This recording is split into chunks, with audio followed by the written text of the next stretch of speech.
जय हिंद फ्रेंड, हिंदी और प्राइड में आप सभी का स्वागत है। Friends, UGC net Hindi site के उपन्यास विधा के तहत हमारे पाठ्यक्रम में लगा हुआ है वो हजारी प्रसाद द्विवेदी द्वारा बाढ़ भट्ट की आत्मकथा। आज उस पर हम संपूर्ण चर्चा करने वाले हैं। विषय वस्तु कथानक कितने चरणों में विभाजित है, कितने उच्छ्वासों में लिखा गया है, साथ ही साथ हम इस पे भी बात करेंगे कि कौन से केंद्रीय विषय को ये उपन्यास हम सभी के समक्ष रखता है। सन 1946 में, जिसे हम व्योमकेश शास्त्री के नाम से भी जानते हैं, हजारी प्रसाद द्विवेदी जी, इनके द्वारा ये उपन्यास आत्मकथात्मक शैली में लिखा गया। ये उपन्यास ऐतिहासिक आधार को तो रखता ही है, लेकिन संपूर्ण अगर उपन्यास के केंद्र में जाएंगे तो आपको कल्पना का आधार तो ज्यादा मिलेगा। उपन्यास को केंद्र में रखते हुए हजारी प्रसाद द्विवेदी जी का यही उद्देश्य था कि जिस एक समाज में जिस उद्देश्य को वो पहुंचाना चाहते थे वो किसी भी रूप में आपको बस पहुंचा पाए। इस उपन्यास के बारे में ये भी कहा जाता है कि ये उपन्यास जो है, शुरुआत में ऐसा लगता है कि ऑस्ट्रिया है, उसकी एक वृद्ध महिला थी मिस कैथरीन, उसे एक पांडुलिपि मिली थी और उसी को आधार बनाकर इन्होंने कुछ ऐसा लेखन कार्य किया। बट बाद में ये बात जो है, बाद में अगर देखें तो ये चीज खारिज कर दी जाती है कि जिस काल्पनिक किरदार, जिस मतलब असलियत किरदार की बात की जा रही है कि ये जो पांडुलिपि मिस कैथरीन से मिला है, दरअसल ऐसा कोई किरदार था ही नहीं। यानी संपूर्ण जो कथानक है उसमें ऐतिहासिक बस आधार ही है, बाकी वो उपन्यास जो है वो कल्पना के आधार पर लिखा गया है। ये उपन्यास पूरा, इस उपन्यास के बारे में ये कहा जाता है कि इतिहास और कल्पना का सम्मिश्रण है। और तत्कालीन अगर देखें, जो हर्षवर्धन कालीन राजनीतिक स्थिति हो, सामाजिक स्थिति हो या संपूर्ण परिदृश्य कह सकते हैं, उसमें मेन मुद्दा ये रहा कि स्त्रियों की जो दशा है वो उससे समाज को अवगत कराना। यहाँ पे उपन्यास को जो बांटा गया है वो संपूर्ण कथानक को हम 5 भागों में विभक्त करके समझ सकते हैं। यानी कथानक को देखें तो 5 भागों में इसको चरण दर चरण जो है इसको समझ सकते हैं। सबसे पहले आपको कथानक के संबंध में थोड़ा सा ये अवगत कराते हैं कि कथानक क्या कहता है, इसके बाद हम विस्तार से इस पे चर्चा करेंगे। ये जो उपन्यास है इसमें ऐतिहासिक पात्र तो है ही। आपने बाढ़ भट्ट का नाम सुना होगा। बाढ़ भट्ट जो कि कहते हैं कि हर्षवर्धन के राज पंडित थे, ये तो राज पंडित थे और एक तरीके से इनका नाम भी कहा जाता है कि दक्ष भट्ट थे।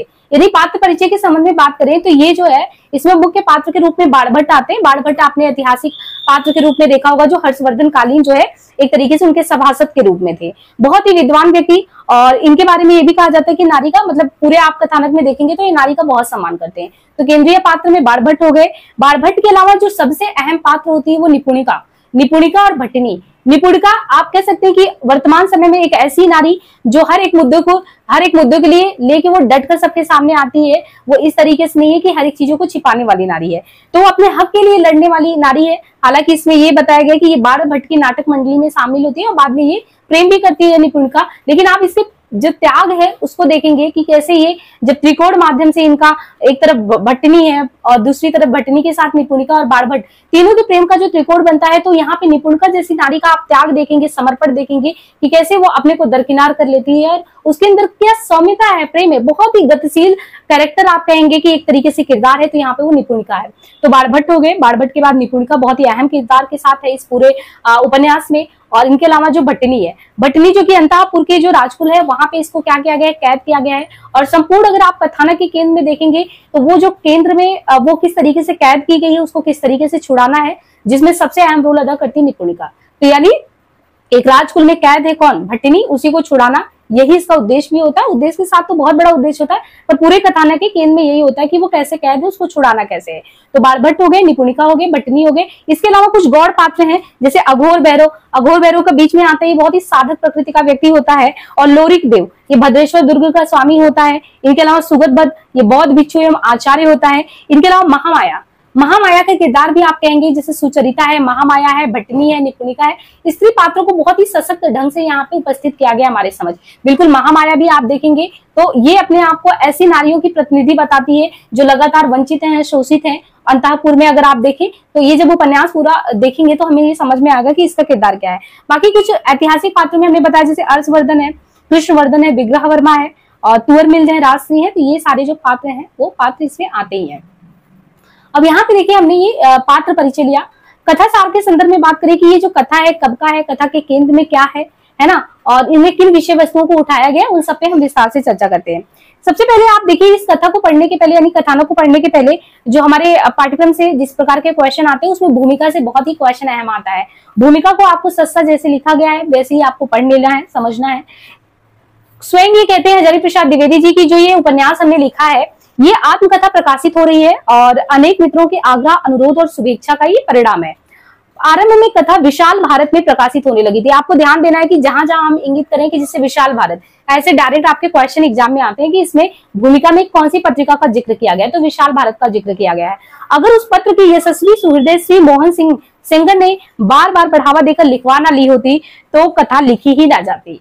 इसके पहले हमने जिस बात की थी, जब आपने देखा था कि एक कथानक हमने दलित साहित्य पे पढ़ा था, तो वहां पे भी आपने देखा था जगदीश चंद्र माथुर ने यही कहा था कि हमारे मित्र जो है आनंद, अगर उस तरीके से हमको बराबर वो प्रेरित ना करते तो हम शायद कथानक को कंप्लीट ना कर पाते। और स्वाभाविक सी बात है, जब आप इतने लंबे कथानक को लिखते हैं या इस तरीके से, तो बहुत ही व्यवस्थित होना चाहिए और कोई ना कोई लगातार आपको प्रोत्साहित करते रहना चाहिए। तो भूमिका में सबसे बड़ी बात ये होती है कि हम उन्हीं को समर्पित करते हैं जो हमारे पूरे कथानक के दौरान जिन्होंने हमें बार बार सहयोग किया है। हजारी प्रसाद द्विवेदी जी यहाँ पे कहते हैं कि अगर वो बराबर हमको बढ़ावा नहीं दिए होते श्री मोहन सिंह सेंगर, तो श्री मोहन सिंह सेंगर का नाम भूमिका में उल्लेखित है, इसको ध्यान रखना है। विचार था कि समाप्त होने के बाद इस कथा पर एक विस्तृत आलोचना लिखी जाएगी, लेकिन समय के अभाव में ऐसा हो नहीं पाया। सुहृदय पाठकों के लिए कार्य में छोड़ देता हूँ। एक विशेष अभिप्राय से रविंद्रनाथ की एक कविता का भाव इसमें एक स्थान पर जोड़ देता हूँ। तो किसका नाम आया? रविन्द्रनाथ के बारे में, उनके भाव के लिए आपके एक कविता उनका मैं जोड़ देता हूँ। इससे ये मतलब नहीं हुआ कि अंश जहां का तहां रह गया है। अब यहाँ पे साफ साफ इन्होंने अपनी भूमिका में ही ये स्पष्ट कर दिया है कि बाणभट्ट और श्रीहर्ष के, बाणभट्ट क्योंकि उनके सभासद थे हर्षवर्धन के, तो बाणभट्ट और श्री हर्षदेव इनके जो ग्रंथ है, ये ग्रंथ है, उसी को हम कथा का उपजीव्य माने। यानी ये जो आत्मकथात्मक शैली में हमारे सामने बाणभट्ट की आत्मकथा आती है, भूमिका में स्पष्ट ये कर देते हैं हजारी प्रसाद द्विवेदी जी कि इस कथानक का जो हमने आधार बनाया, इसका उपजीव्य ग्रंथ बनाया, वो किसको बनाया है? हर्षचरित नामक ग्रंथ को ही उपजीव्य बनाया है। और ये भी कहते हैं कि सबके प्रति अपनी कृतज्ञता तो मैं व्यापित करता ही हूँ। और जैसे हमने कहा कि रविन्द्रनाथ टैगोर का नाम भूमिका में लिया गया है, तो साथ ही साथ आपने उनके शांति निकेतन के बारे में, शिक्षा का जो स्थान है शांति निकेतन, उसके बारे में भी सुना होगा। उन्होंने कहा शांति निकेतन की कला भवन के भाई कृपाल सिंह जी, उनके भी पुस्तक के प्रच्छद पट का चित्र हमने तैयार किया है। और ये चित्र उदयगिरी की वराह मूर्ति के एक फोटो के आधार पे, यानी जब आप इस बाणभट्ट की आत्मकथा का पहला जो है आप फ्रंट पेज खोलेंगे, तो वो जो चित्र आपको अंकित दिखेगा वो कहाँ से लिया गया, उसको भी इन्होंने क्लियर किया है कि वो उदयगिरी की वराह मूर्ति से वो जो चित्र पट अंकित किया गया है वो वहीं से लिया गया है। तो ऐसा कहते हैं कि मैं ये मान के चलता हूँ कि भविष्य में भी अतुल कीर्ति अर्जन करें, और मेरी प्रार्थना है कि वो और आगे बढ़े। तो ये हमने आपको भूमिका के संबंध में बता दिया कि ये भूमिका करके है पूरा। अब ये देखिए कथा सार में अगर बात करें कि जो उपन्यास है ये हर्षवर्धन के दरबारी कवि बाणभट्ट थे, क्योंकि आपने देखा ना कि हर्षवर्धन कालीन जो ये हर्षचरित नामक है उसी को उपजीव्य बनाकर ये पूरा जो है रचना रचा गया है। तो इसमें साफ साफ इन्होंने कहा कि ये जो उपन्यास है ऐतिहासिक पात्रों के साथ साथ यहाँ पे काल्पनिक पात्रों का सम्मिश्रण है। ये जो उपन्यास है हर्षवर्धन के दरबारी कवि थे बाणभट्ट, जो है बाणभट्ट, हाँ, उन्हीं के जीवन पर आधारित है कि कैसे जो है एक राजा के सभासद के रूप में बाणभट्ट थे, और बाणभट्ट का जीवन जो है वो किस प्रकार है, उन्हीं को केंद्र में रख के ये लिखा गया है। और बाणभट्ट की आत्मकथा हर्षकालीन सभ्यता एवं संस्कृति का जीवन दस्तावेज है। यानी आपको 7वीं सदी का जो भारत को समझना है, जीवन दस्तावेज के रूप में समझना है, तो आप बाणभट्ट की जीवनी को समझेंगे, उन सभी तत्वों को वहां पे पाएंगे जो तत्कालीन समय में जो परिदृश्य विद्यमान थे। और उपन्यास का उद्देश्य बाणभट्ट एवं हर्षवर्धन कालीन युगों के संदर्भों में सामाजिक, राजनीतिक, धार्मिक, आर्थिक और सांस्कृतिक चित्रों को अंकित करना है। उपन्यास में हमने पहले ही बताया था आपको नारी चेतना, नारी विमर्शों को केंद्र में रखा गया है। और यहाँ पे उदात्त प्रेम के त्रिकोण में हमने आपको बताया कि जो बाणभट्ट है, निपुणिका है, भट्टिनी, उनके उदात्त प्रेम को हम देखेंगे अभी जब हम जो विस्तार में इस पे चर्चा करेंगे। बाणभट्ट जो है वो स्वयं स्त्रियों के प्रति बहुत सम्मान करते थे, यानी उस समय एक ऐसा कवि जो स्त्रियों को बहुत सम्मान करता है। और वास्तव में बाणभट्ट के द्वारा हम हजारी प्रसाद द्विवेदी की जो स्त्री संबंधी विचार है, क्योंकि जब भी कोई लेखक लिखता है वो कहीं ना कहीं अपनी ही तो मन स्थिति को प्रकट करने की कोशिश करता है। इसे ये पता चलता है कि हजारी प्रसाद द्विवेदी जी का जो दृष्टिकोण था स्त्रियों को लेके किस तरीके से था, वो कहीं ना कहीं उन्होंने बाणभट्ट के माध्यम से वही कहलाया है।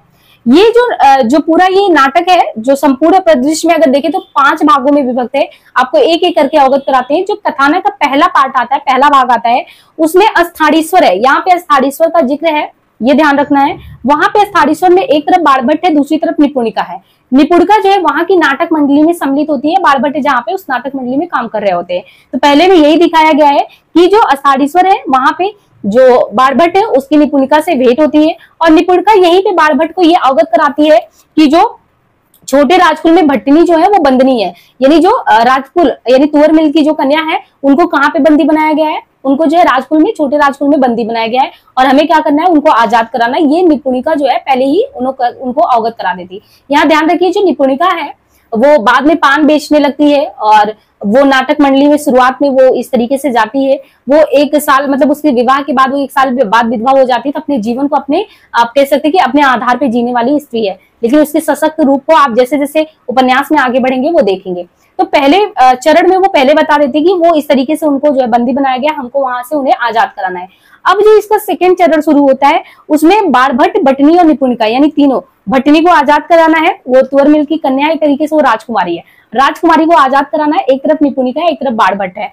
अब यहाँ पे क्या होता है कि वो गंगा मार्ग से नौका द्वारा मगध ले जाते हैं, यानी इसके बाद बाणभट्ट, भट्टनी और निपुणिका दोनों को कहाँ से, बंदनी जो है, हाँ, उसको कहाँ से लेके जाते हैं, तो ये लेके जाते हैं गंगा मार्ग से, नौका से जो है उसको लेके जाते हैं। लेकिन उसी समय जब ये लेके जाते होते हैं तो कुछ डाकुओं का उस पर हमला हो जाता है और बाढ़ जो होता है वहां से दोनों को बचा के निकल जाता है। यानी बाढ़ जो है, डाकुओं का हमला होता है, फिर भी वो उसको बचा लेता है और लोरिक देव नामक एक सामंत के घर पहुंचा देता है। यहाँ पे हमने कहा गौड़ पात्र में जैसे लोरिक देव है। अब यहाँ पे जब वो उसको बचा के वहां से आजाद करने के बाद जब लेके जा रहे थे गंगा मार्ग से, जब डाकुओं का आक्रमण होता है तो वो उनको बचा के लोरिक देव के घर दोनों को पहुंचा देते हैं। अब जो तीसरा यहाँ पे चरण शुरू होता है, उन्हें वही छोड़कर वह हर्ष के दरबार में आ जाता है। कौन, बाणभट्ट वहीं पे छोड़ देता है उन लोगों को लोरिक देव के घर, और ये जो है बाणभट्ट के दरबार, हर्षवर्धन के दरबार में आ जाता है और अपनी प्रज्ञा के बल पर वो राजकवि का पद सुशोभित करता है।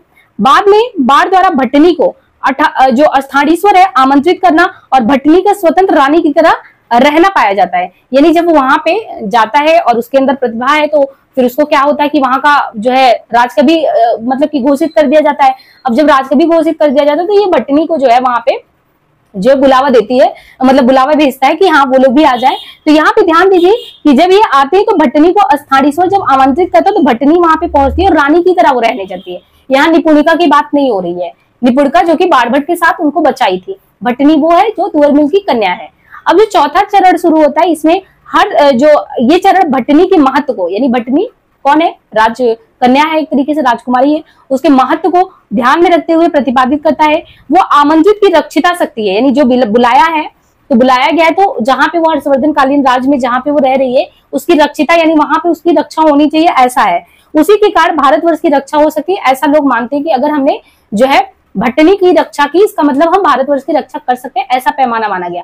अब जो पांचवा परिदृश्य इसका कह सकते हैं, उसमें क्या होता है कि हर्ष के दरबार में एक तरफ बाणभट्ट है, दूसरी तरफ भट्टनी है, तीसरी तरफ निपुणिका है। अब जो यहाँ पे मतलब निपुणिका भी आ जाती है, तीनों है और वहां पे रत्नावली नाटक का मंचन करते हैं। अंततः आप जब देखेंगे इस उपन्यास में तो रत्नावली नाटक का मंचन होता है और इसी नाटक के अंत पे मंच पर ही निपुणिका जो कि बहुत ही केंद्रीय गतिशील सशक्त पात्र है, उसका यहीं पे मंचन के दौरान ही निधन हो जाता है और अंत में बाणभट्ट उद्देश्य प्राप्ति हेतु भट्टनी को तुअरमिल्द के यहाँ पहुंचाने जाते हैं। यानी तुअरमिल्द की कन्या होती है जिसको कैद किया होता है तो फिर उसको ले जाके छोड़ देते हैं। ये कुछ 5 चरणों में ये उपन्यास जो है विभक्त है। अब उपन्यास के बारे में जो है विस्तार से चर्चा करेंगे एक एक करके।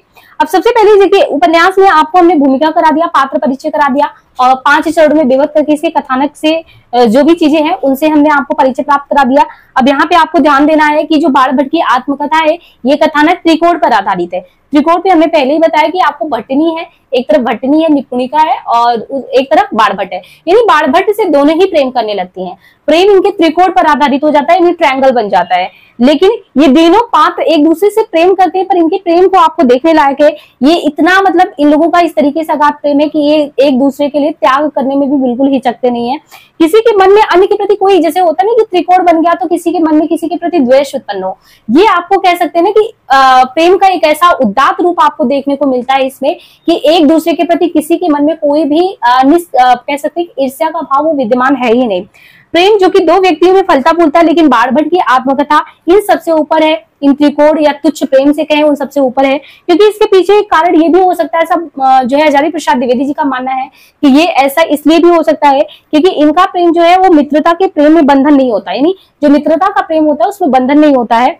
भट्ट, भट्टनी और निपुणिका ये जो तीनों है उनका प्रेम भी मित्रता में ही स्वाभाविक रूप में आगे बढ़ा है।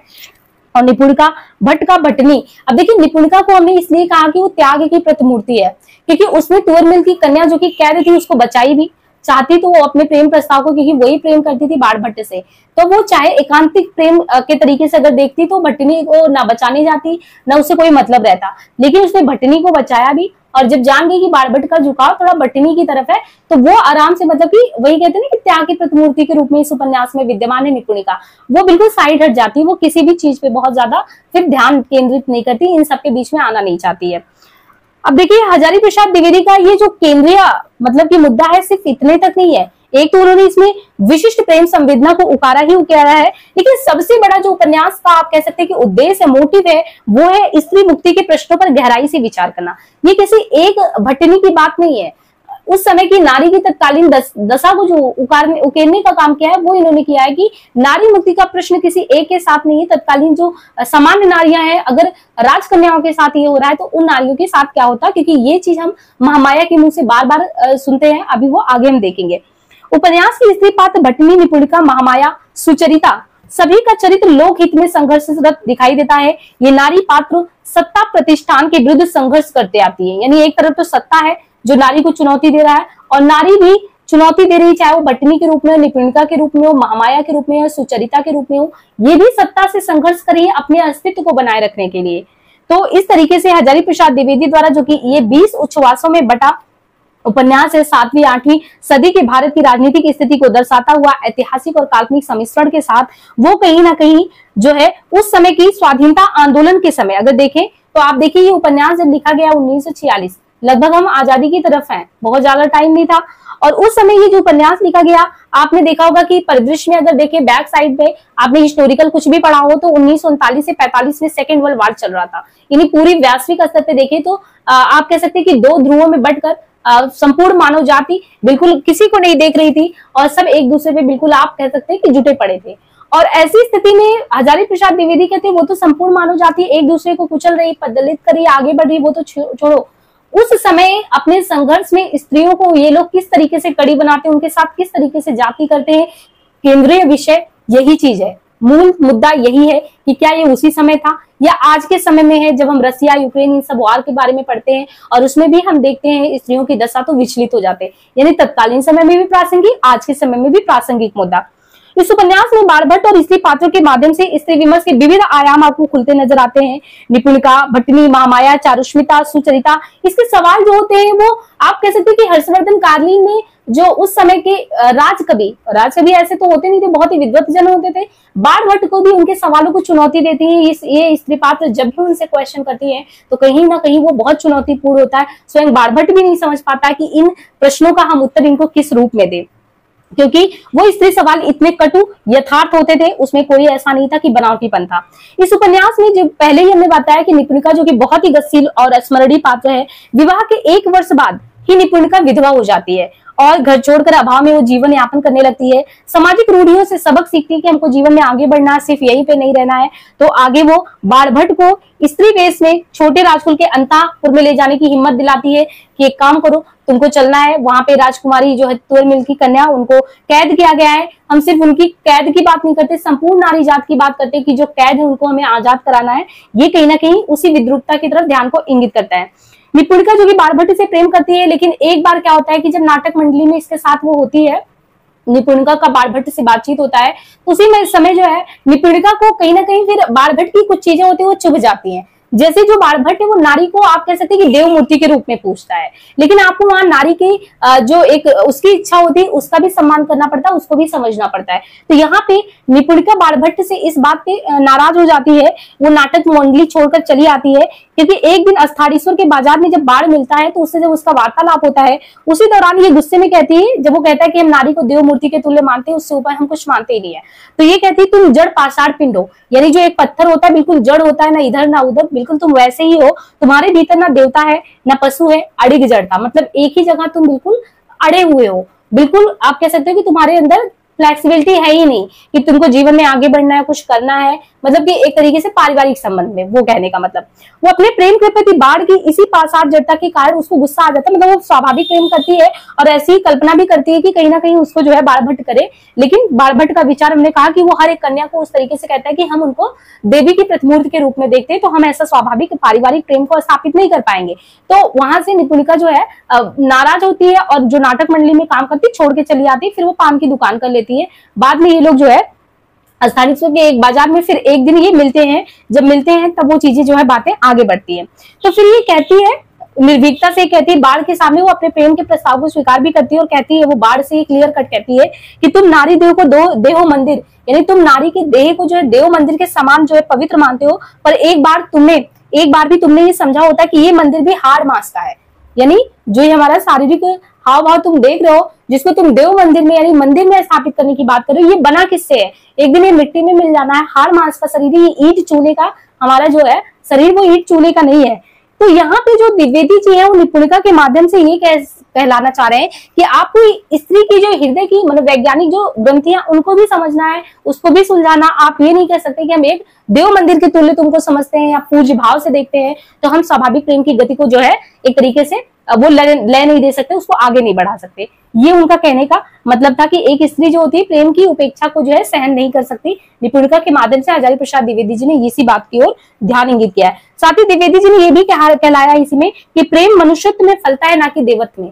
प्रेम अगर आपने मनुष्य से, मनुष्य का प्रेम है, तो आपने जैसे उन्होंने बाढ़ भट्ट ने कह दिया कि स्त्री तुमको देवी तुल्य मानते हैं, तो हजारी प्रसाद द्विवेदी जी ने उन्हीं की काट को फिर प्रस्तुत किया है कि प्रेम ही पनपना है तो मनुष्यत्व में, वो नहीं कि प्रेम आप देवत्व रूप में आपने स्त्री को कहा हम आपको पूजा करना चाहते हैं, दिन रात पूजा करना चाहते हैं, वो आपकी स्वाभाविक प्रेम की गति है। नहीं, मनुष्यत्व में प्रेम करो, मनुष्य होके उस तरीके से प्रेम स्थापित करो। तो इनमें प्रेम की जो सूक्ष्म दृष्टि है, सूक्ष्म परिभाषा है, उनको भी जो बताया। साथ ही साथ जो स्त्री होती है उसकी मन स्थिति क्या होती है, उनको भी यहाँ पे स्पष्ट शब्दों में रेखांकित किया है।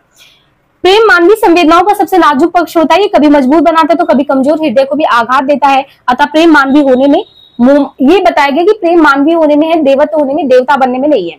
इसलिए शरीर को देव मंदिर के समान जो है पवित्र मानने वाले बाढ़ भट्ट इस सच्चाई को नहीं देख पाता। यानी पूरे आप कथानक में देखेंगे वो क्लियर नहीं हो पाता है। वो चाहे भट्टनी हो, निपुणिका हो, उनको लेके वो हमेशा जो है एक देव मूर्ति के रूप में इतना ज्यादा नारी का सम्मान करता है, देव मूर्ति के रूप में देखता है। तो वही चीज है कि जो स्वाभाविक प्रेम है वो नहीं देख पाता। तो निपुणिका को उससे बहुत अपेक्षाएं हैं, लेकिन बाढ़ उसकी अपेक्षाओं पे खरा नहीं उतरता। निपुणिका उससे ये भी कहती है कि मेरा कौन सा ऐसा पाप चरित्र है जिसके कारण मैं आजीवन दुख की निदारुण भट्टी में जलती रही? क्या स्त्री होना ही मेरे सब अनर्थों की जड़ नहीं? क्योंकि वो एक साल बाद जब वो विधवा हो जाती है, वो अपने जीवन को एक साकार रूप देना चाहती है, वो बाढ़ भट्ट के साथ जीवन में आगे बढ़ना चाहती है। तो बाढ़ भट्ट का जब ये होता है प्रतिक्रिया कि नहीं, मैं तो तुमको देवतुल्य मूर्ति के समान मंदिर में एक तरीके से पूजना चाहता हूँ, तो वो इसे बिल्कुल पसंद नहीं आता। वो कहती मेरे चरित्र में ऐसा क्या खोट है कि हम जो है जीवन में आगे नहीं बढ़ सकते। निपुणिका का ये भी कहना कि स्त्री होना ही सब अनर्थों का जड़ है, तो उस विद्रूप सामाजिक व्यवस्था पे भी एक तरीके से तंज कसता है कि जहाँ पे एक बार स्त्री दरकिनार कर दी गई अपने स्वाभाविक गति से, वो अपने आप को किस तरीके से आगे बढ़ाए। जहाँ स्त्री और पुरुष के जीवन के लिए दोहरे मानदंड है, पुरुष के लिए अलग, स्त्री के लिए अलग। अब यहाँ पे देखिए, कहते कि यहाँ पे जैसे वहां पे अगर देखें उस समय की व्यवस्था के बारे में कि जहाँ पे स्त्रियों को तत्कालीन समय में से भोग्य वस्तु समझा जाता था, उनको खरीदा जाता, बेचा जाता। तो ये जो खरीदना बेचना ये चीजें हैं जो आप कह सकते हैं दोयम दर्जे का व्यवहार है, उनके साथ जो किया जा रहा था वो उनके जीवन को नारकीय जीवन नहीं बना रहा था। हजारी प्रसाद द्विवेदी जी तो यही कह रहे थे ना कि ऐसे जीवन से अच्छा है कि तुम जिसको तुम देवतुल्य देवी तुल्य मानते हो उनको कहीं पे जगह दे दो, ताकि वो इस नारकीय जीवन से जो है वहां से निकल सके। ये कह के तो तुम सीधे अपने रास्ते से हट जा रहे हो। तो उन्होंने जो है कहा कि उसे ना प्रेम करने का अधिकार, ना ही जीवन साथी चुनने का। उसे आप नाटक मंडली में शामिल करो, सबके सामने वही है कि मतलब कि अपने आप का एक तरीके से देह का प्रदर्शन करना, बस उसी के लिए आपने मान रखा है। स्त्री के दुख यानी बाढ़ भट्ट यहाँ पे निपुणिका की स्थिति को देखकर कहता, अब देखिए यहाँ पे निपुणिका की बात नहीं, अब बाढ़ भट्ट कहता है उसके मतलब इस तरीके से उसके दुख में स्थिति को देख के वो अपने आप को प्रकट करता है कि स्त्री के दुख इतने गंभीर होते हैं कि उसका शब्द उसका दशमांश भी नहीं बता सकता। ये कहना बाढ़ भट्ट का नहीं, ये हजारी प्रसाद द्विवेदी जी स्वयं कहते हैं कि एक स्त्री का दुख इस तरीके से है, उसका हम देखें कि उसका दशमांश यानी दशम अंश का भी अंश बताना चाहे तो भी हम उसको व्यक्त नहीं कर सकते।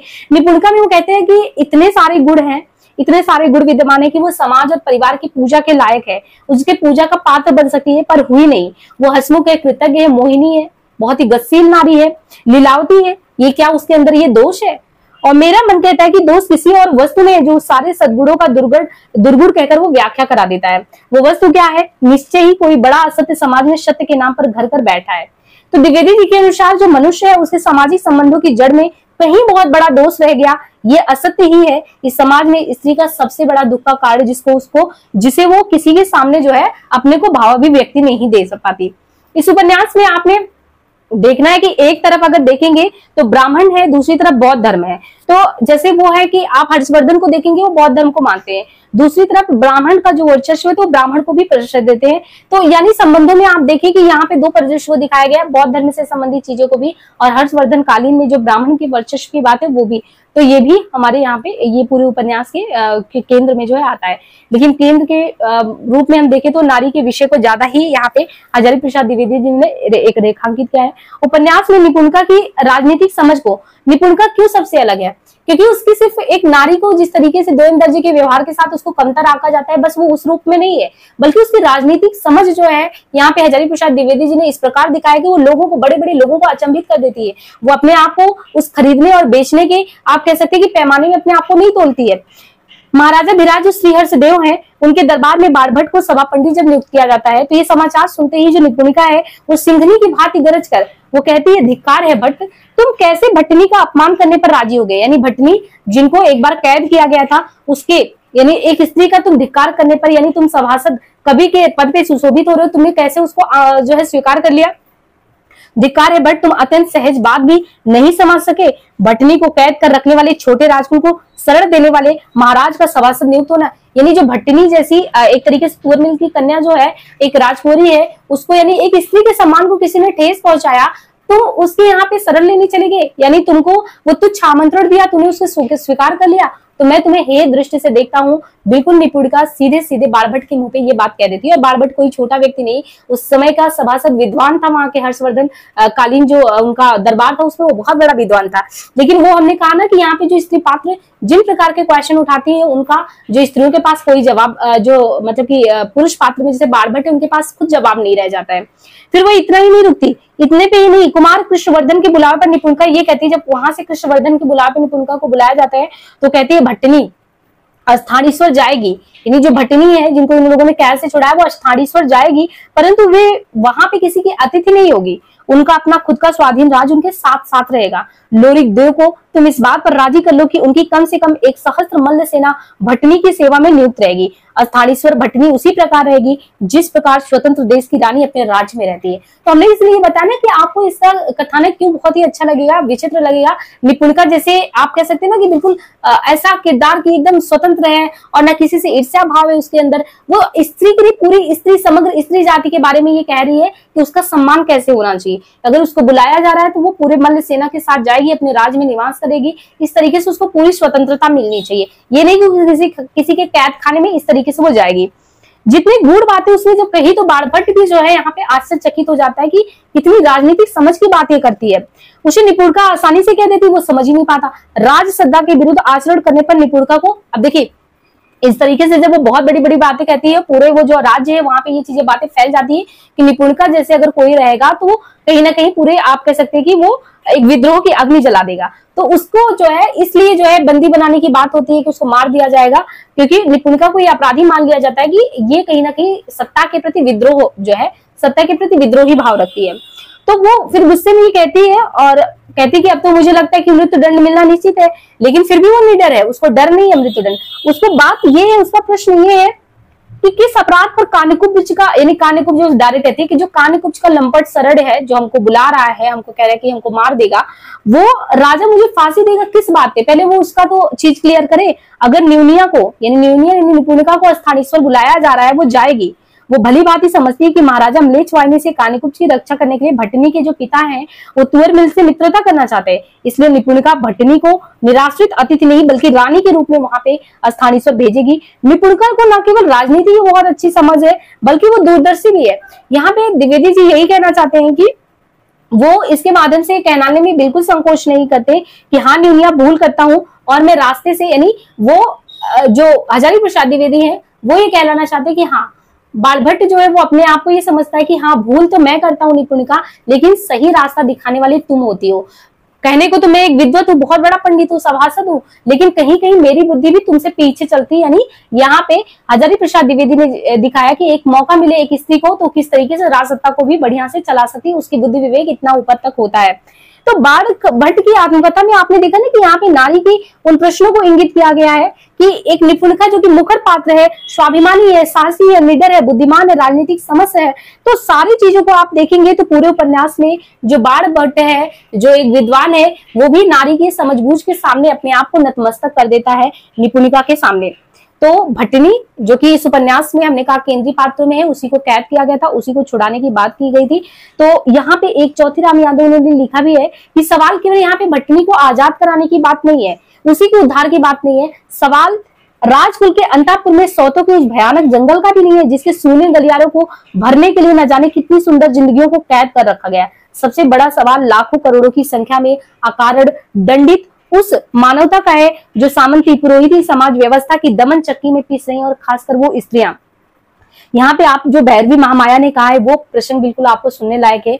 उन्होंने भैरवी महामाया ने कहा कि जो राजकुल में जिस तरीके से जैसे भट्टिनी को इन लोगों ने कैद कर लिया, यानी दो लोगों के बीच में आपस में संधि करना, तो उसमें स्त्री कहाँ आ गई? स्त्री को आपने कैसे मतलब कि उस राज्य की कमजोरी मान के उसको अपने यहाँ पे कैद कर लिया कि संधि हो जाएगी। आपको दोनों लोगों को लड़ना है, दो राज्य को लड़ना, लड़ो, उसमें स्त्री को क्यों बीच में लाके मतलब कि घसीट रहे हो? यही तो उनका प्रश्न है जो है हजारी प्रसाद द्विवेदी जी का। तो यहाँ पे वो महामाया के माध्यम से एक किरदार रचते हैं, बहुत सशक्त किरदार। महामाया कहती है जो स्वयं राजपुर के अंतःपुर की कैद से मुक्त होकर भी सामाजिक मुक्ति के लिए अशांत बैठी है। यानी जिस भट्टिनी को वहां से तो छुड़ा लिया गया है, लेकिन फिर भी वो अपने आप को उस पूरे समाज में इतनी व्यथित पा रही है कि हमारा खुद का कहाँ पे है, हम अपने आप को कहाँ पे छिपाए। तो महामाया इस पे कहती है, इस प्रश्न को एक व्यापक जो है व्यापक सामाजिक संदर्भ में कहती है, इस उत्तरापथ में लाख लाख निरीह बहुओं और बेटियों के अकारण और विक्रय का व्यवसाय नहीं चल रहा है। यहाँ पे देखिए जो उपन्यास उसका केंद्र आता है, कहती है कि इस उत्तरापथ में अगर देखें तो लाख लाख जो निरीह बहू और बेटी हैं, इन बेटियों के अकारण और विक्रय का व्यवसाय नहीं चल रहा है। क्या ये चीजें हमें नहीं पता? क्या निरीह प्रजा की बेटियां उनकी नयन तारा नहीं हुआ करती? क्या राजा और सेनापति की बेटियों का खो जाना ही संसार की दुर्घटनाएं होती थी? बहुत बड़ी बात इन्होंने कही कि क्या जो राजा महाराजा इनकी बेटियां जो खो जाती हैं, यही सबसे बड़ा प्रश्न चिन्ह है। क्या जो निरीह प्रजा है उनकी बेटियों के साथ दिन प्रतिदिन वो गलत व्यवहार हो रहा है, क्या वो उनको जनता में हम लोग उनका काउंट नहीं करते, उनको नहीं गिनते हैं? तो प्रासंगिक सवाल तब भी है, आज भी है। जब भी युद्ध होता है, युद्ध के भेंट स्त्रियां चलती है, क्यों उनको कमजोर की कड़ी मानकर उनसे अपनी लड़ाई को जीतने की लोग कोशिश करते हैं। वो हर एक युद्ध में आप देखते हैं, वो उसी समय की बात नहीं है। तो इतिहास साक्षी है, कहते हैं कि इतिहास साक्षी है कि युद्ध की विभीषिका में अकारण ही स्त्री को दंडित किया जाता रहा है, बिना किसी द्वेष के, सिर्फ स्त्री होने के कारण उनका शारीरिक शोषण का शिकार होना। द्विवेदी जी ने यहाँ पे उन लाखों निरीह बहु बेटियों के इस शोषण के प्रश्न को गंभीरता से रेखांकित किया। हमने कहा कि इस उपन्यास में सबसे जो आप कह सकते हैं कि मूल जो मुद्दा था वो इन्होंने यही उठाया है, और ये प्रासंगिक तब भी था, आज भी है। तो भट्टिनी के इर्द गिर्द उपन्यास जरूर हो सकता है, लेकिन उसके माध्यम से समस्त जो मानव जाति में जो स्त्रियों का स्थान है, उसके साथ जो अन्याय हो रहा है, उस अन्याय की तरफ ध्यान को यहाँ पे इंगित किया गया है। और यहाँ पे देखिए बहुत सारे ऐसे आपको वार्तालाप मिल जाएंगे, जैसे रमेश कुंतल मेघ यहाँ पे कहते हैं कि महामाया और भट्टिनी दोनों ही समाज को दर्शन प्रस्तुत करती है, चाहे वो महामाया हो चाहे भट्टिनी हो। किंतु जो भट्टिनी है वो सामाजिक दर्शन में मानव चित्त के उन्मेष तथा समन्वयवाद पर जोर देती है, जबकि जो महामाया है वो समाज दर्शन, मानव कर्म के मंगल और क्रांतिवाद पर आधारित है। महामाया अपने आप को अपमानित, लांछित और अकारण, महामाया को ऐसा लगता है कि उसको भी समाज में क्या किया है, लांछित किया है, अकारण ही लांछित किया गया है, अपमानित किया गया है, उसको एक दंड दिया गया है। तो वो कहती है कि हम उन तमाम अपमानित, लांछित और अकारण दंडित जो बेटियां हैं उनकी मैं प्रतिनिधि हूँ, और राजाओं के जो अंतःपुर में चल रहे घृणित व्यवसाय है उसका मैं पोल खोलती हूँ। मैं तुम्हारे देश की लाख लाख अपमानित, लांछित और अकारण दंडित बेटियों में से एक हूँ। कौन नहीं जानता कि इस घृणित व्यवसाय के प्रधान आश्रय कौन है? सामंत है, राजा है। और सामंत और राजा ही जहाँ के इस तरीके से उनकी प्रजा के साथ क्या हाल हो सकता है, वो महामाया ने बखूबी इस चीज को खाया है, क्योंकि वो भी निडर पात्र है। जैसे निपुणिका निडर पात्र है, सब कुछ सामने कहती है, सत्ता के प्रति विद्रोह का भाव है क्योंकि उनके साथ उसी राज्य में अन्याय हो रहा है। तो महामाया भी निडर है और निडरता के साथ अपनी बातों को रखती है। वो कहती है सत्य चाहे कितना भी कटु क्यों ना हो, वो कहने से बिल्कुल नहीं डरती। म्लेच्छ वाहिनी के आक्रमण के भय से समाज के प्रबुद्धजन महाराज से प्राण रक्षा की बात करना चाहते हैं। तभी महामाया सिंहनी की भांति गरज उठती है, कहती मैं मृत्यु से नहीं डरती, आप मेरी गर्दन उड़ा दे। देखिए जो भी यहाँ पे राजसत्ता के विरुद्ध बोला है, चाहे निपुणिका बोलिए चाहे महामाया, इन लोगों को प्राण दंड देने में ये लोग पीछे नहीं है। यानी वहां पे कोई विरोध के लिए अपने खुद के अन्याय हो रहा है, उस अन्याय के विरुद्ध वो न्याय के लिए बोल भी नहीं सकता है। इसको आपको समझना है, ये कहाँ तक आज के समय भी प्रासंगिक है। उसने कहा कि सत्य कहने से मुझे कोई नहीं रोक सकता। आप कहते कि उत्तरापद के ब्राह्मण और श्रमण वृद्धि और बालक बेटियां और बहुएं किसी प्रचंड नरपति शक्ति की छाए बिना नहीं बच सकती है, यानी कोई राजा ना हो तो हम लोग बच नहीं सकते। आर्य सभासद उत्तरापद के लाख नौजवान ने क्या कंकड़ कले धारण किया, तो लोगों को मोटिवेट करती है कि ये जो उत्तरापद के जितने भी लोग हैं, ये कैसे तुम कह सकते हो कि कोई राजा का प्रश्रय बिना लिए हम जो स्त्रियां वो सुरक्षित नहीं, तुम्हारे ही सामंतों ने तो उनके साथ गलत किया है, उन्हीं के पास तो सारा शक्ति है। तो उद्वेलित करती है, जनमानस को उद्वेलित करती है कि तुम सब उठो। और क्या यहाँ के जो वृद्ध है, बालक है, बेटियां हैं, बहु देव मंदिर और बिहारों की रक्षा के लिए अपना प्राण नहीं दे सकते? ये लोग आवाज बुलंद नहीं कर सकते? क्या इस देश के विद्वानों में स्वतंत्र संगठन बुद्धि का विलोप हो गया? तो ये भी तंज कसता है कि जो स्वतंत्र विद्वान जैसे बाणभट्ट जैसे लोग हैं, सभासद में जाके उनके कह सकते हैं कि उनके शरण में हो गए, क्या वो अपने लेखनी के माध्यम से या आवाज को अन्याय को जो है अन्याय को न्याय में तब्दील नहीं कर सकते हैं?